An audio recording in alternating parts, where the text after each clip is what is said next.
my name is Peyton Johnson, and welcome back to Decimals. Today, I'm going to be answering a question that I got on my website, which was, how do I get somebody to respect my pronouns without being too pushy? Now, as a quick disclaimer, me and my ambassador are not licensed therapists, and we are not professionals in this topic. So what I talk about is going to be strictly from research that I've found online, and what my ambassador talks about is going to be strictly from personal experience. Unfortunately, there is still a lot of hate in this world, specifically pertaining to the LGBTQ plus community. So what me and my ambassador talk about in this video may not work for everyone. And if you are in serious danger, I urge you to call 911 or a helpline. To help me answer this very important question, I called on one of my ambassadors that has a similar perspective and interviewed them. So here is that interview so that you can see kind of what their interpretation of the question was and how they are coping with it.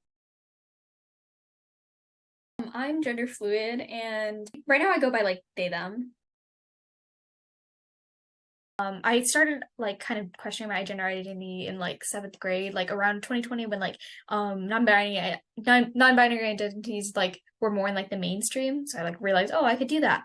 I started off with like using like she, they pronouns, kind of like ease into it. However, and then she, they, he. But however, I found that like when I use those pronouns, people wouldn't like really like respect it. Like they would only use she for me. So then ultimately I ended up changing it to like they, them.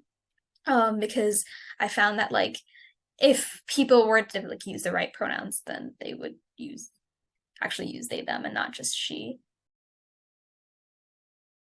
So often I find that they're not generally respected, because often I find that like because of the way I like look, like people just assume that I use she, her.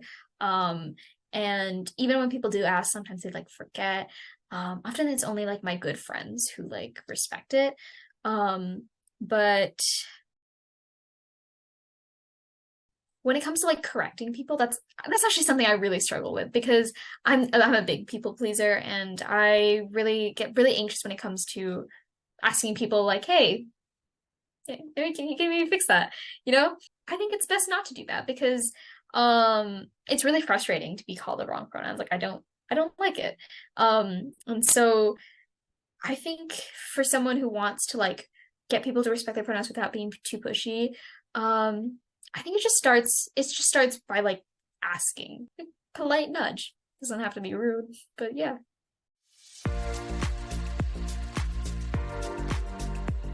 According to therapist Rachel Egbert and non-binary journalist Liz Lazara, when telling people about your preferred set of pronouns that they should use, you should tell them how you identify, what pronouns you prefer, and then also that you would best feel supported if they started using those.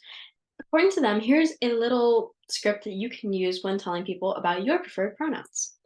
I wanted to let you know that I identify as blank, and I'm using blank pronouns, and it'd be great if you could use those. I know there'll probably be some slip-ups at first.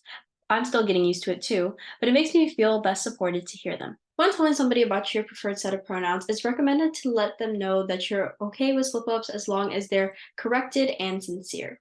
And then also let the person know whether you're okay on answering questions about your gender identity and set of pronouns. Additionally, telling teachers or guidance counselors that you trust at school can help you ease that transition at school when you're telling people to use your preferred pronouns, specifically trusted adults. Thank you so much for watching Decimals, and tune in next time. And remember to send in your own questions that I and my ambassadors will be happy to help you with from a similar perspective.